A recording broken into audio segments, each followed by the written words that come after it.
Now I will say, I'm 165 pounds, maybe 170 if I'm retaining water that day.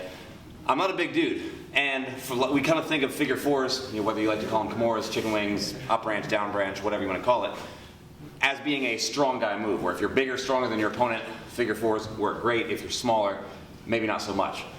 Honestly, if anything, I like them more against bigger opponents than I do against people my size or smaller.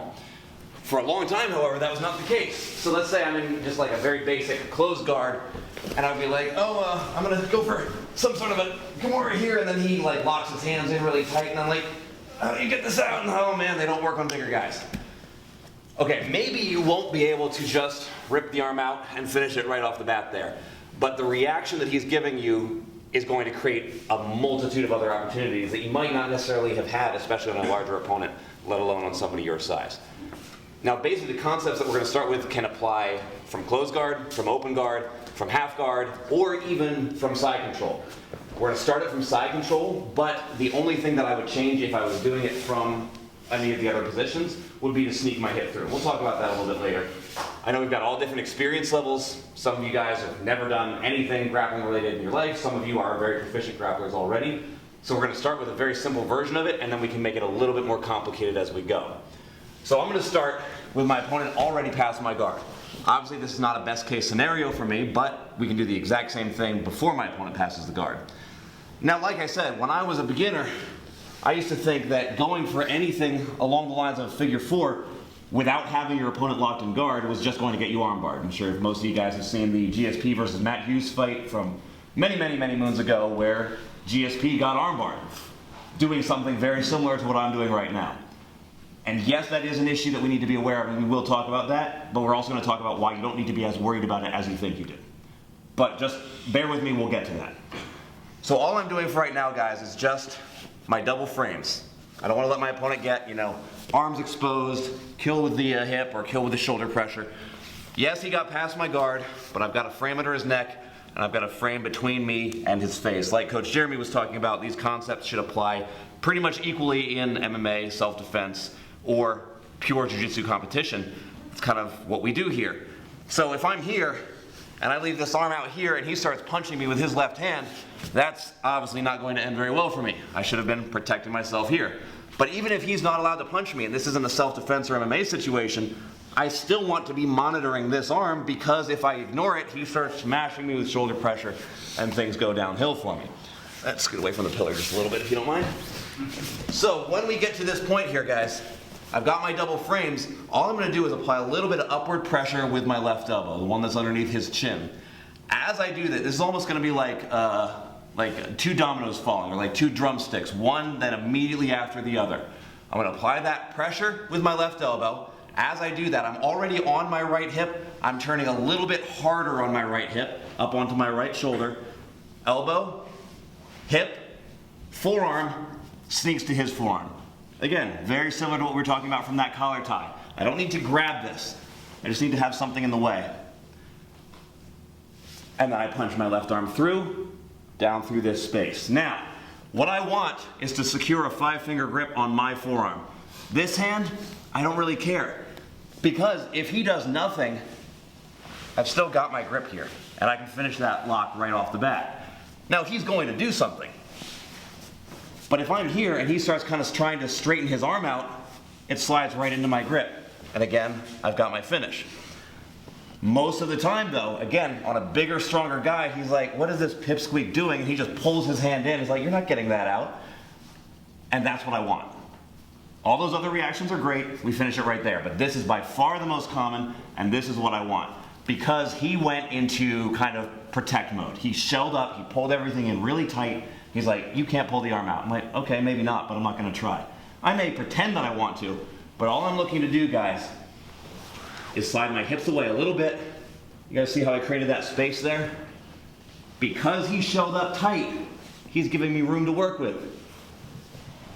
The basic version that we're going to start with, guys, is simply walking in a circle, using my shoulder as a pivot point until my shoulder has hit the mat, and I come up on my shoulder on the other side.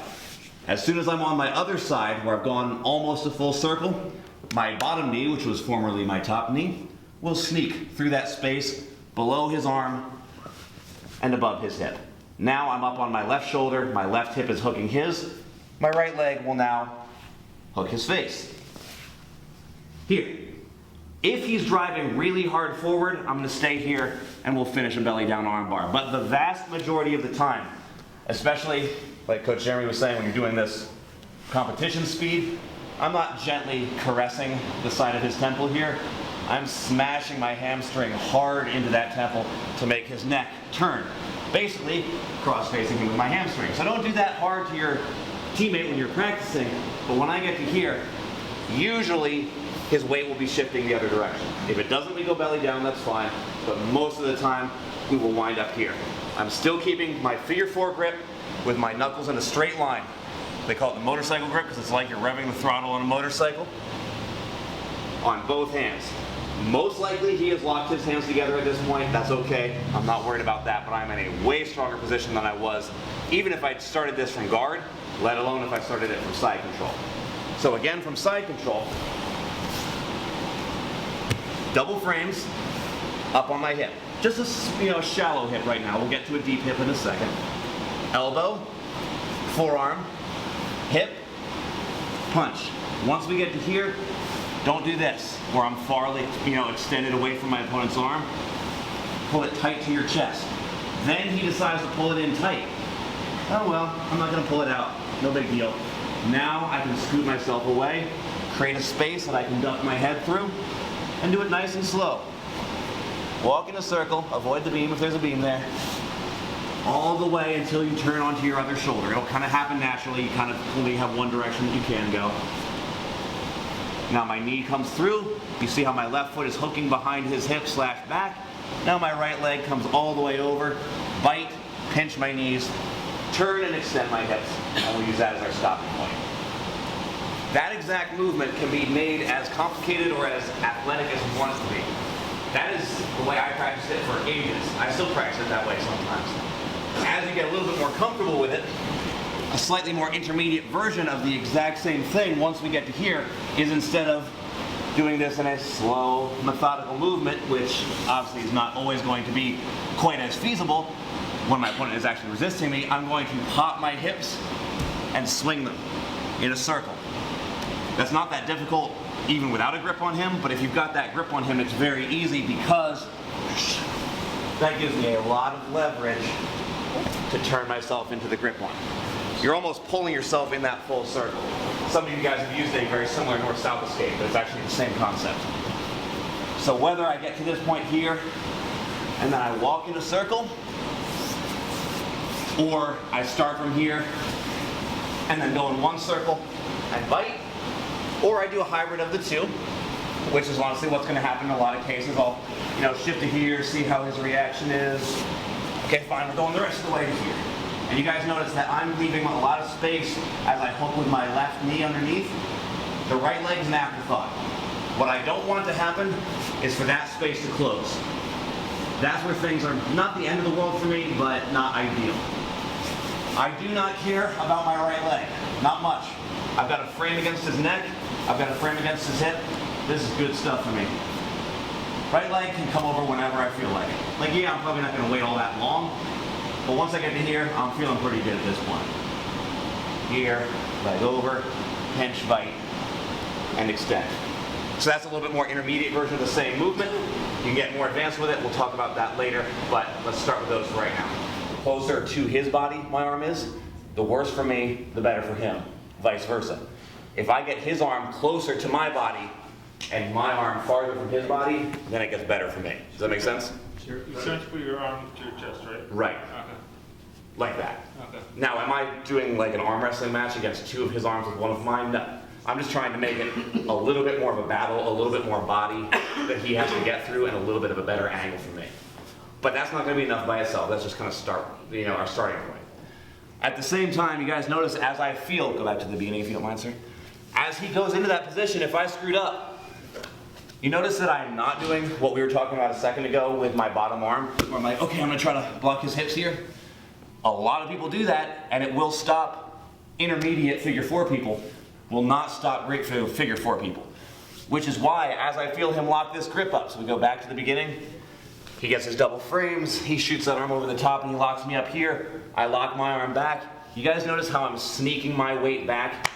And I'm almost kind of hooking his hips, so I'm weighting my elbow down here. That lets me stay connected to him. It doesn't stop him from moving, but it lets me stay connected to him for a second while I get my right hand in position. Once I get to here, guys, I'm going to step my right leg up. I'm going to block his hip now. Once my right foot is up, I've got a head start. Doesn't mean I'm out of danger, but I've got a head start. Once I block his hip, I'm pushing off my left hand, my right foot. Now his arm's getting into a little bit more of a vulnerable position from here, which allows me to slide it behind his elbow. All I'm going to do from here, guys, is slide my left foot behind his head. Once we get to here, my wrist will scrape his fingers off, and now I'm in a really strong armbar position myself. So again, from the beginning, he goes for the figure four. I bring my right hand in tight to my chest. My left hand slides back to his hip. Sheet my left knee up a little bit if you need to. Step my right foot up. Hip in, right leg behind his elbow. Rotate. Now I can let go, use my wrist right where his fingers are to scrape them off. Pinch my knees tight. If you need to control the thumb, you can. Sometimes it'll already be where you want it. The only control that he really has from here, like I said, this is more of a speed-based armbar, is to pinch his knees together. Which means that if I don't allow him, or if I can prevent him from pinching his knees together, he doesn't have very good control over me. So a lot of people in this type of an armbar try to back roll out of it, which is not a bad idea because when he's not controlling my body, he can't prevent me from back rolling. That being said, a lot of people are going to be very good at going belly down and countering that. So I'm going to pretend that I want to back roll. And then I'm going to pretend, oh, I messed it up and I fell back down again. Except I'm going to twist my hips just a little bit and I'm going to use my hip bone to pry his knees apart. The effect being that as I come back down, I'm falling on, in this case, his right leg. So we're here. I come up. You guys see where my right hip bone is? As I get to this point, I'm turning it just a little bit and I'm using it as a pry bar to just pry his knees apart just a little bit, which means that as I come down, I fall on that knee, which means I can now re-figure four back on him if I'm doing it from this setup. Most of the time I will need to use my leg to clear him down, and now I'm right back into my own setups and my own counter locks. So that's the concept that we're using. We're going to do that slightly differently though when I'm setting it up from the figure four. So we get to this point, right? You guys all know how we get to here, and my opponent is going to hit the arm bar to counter this that we were talking about. Now sometimes we talk about being too fluid in jiu-jitsu, and usually like you don't want to hold on to a guy's head when he's already passing your guard, for example if you're going for a guillotine. But sometimes, like if I'm here and I let go, he's got me. Sometimes I need to kind of make lemonade out of lemons. I had this figure four on him and then he bit back on me. But I've still got a pretty good grip on him here. Now, is this going to be enough to stop him from armbarring me? Heck no. But if it's this or nothing, oh, trust me, I'm keeping this grip. You guys see how I can start to sneak my elbow back a little bit? At the same time, as I start drunken boxing into him, now I've got that head start and I come up with my figure four. Sometimes I don't even need to use the second step with my right leg because I can just pressure him down into the mat from here, and now I'm right back into my own set of counterattacks from that point. So this looks maybe a little funky, but it's really not, because all I'm doing is roll up on my hips, fall on him, bring my left leg over, while keeping the grip that we had initially. So it's kind of making a virtue of like clamping down and not really being sure what to do, because as long as I beat his hips, I've still got the grip I wanted. I'm not saying that I would recommend making a habit of getting caught in this armbar, but the battle isn't over. Once I get my leg over his head and I fall on that hip, oh, I'm right back where I wanted to be in the first place, and now I'm on top while we play that exact same game. So don't get caught in the counter, but also recognize you didn't lose the battle. You're still in the battle. It's just a matter of who can get their hips into the position that they want.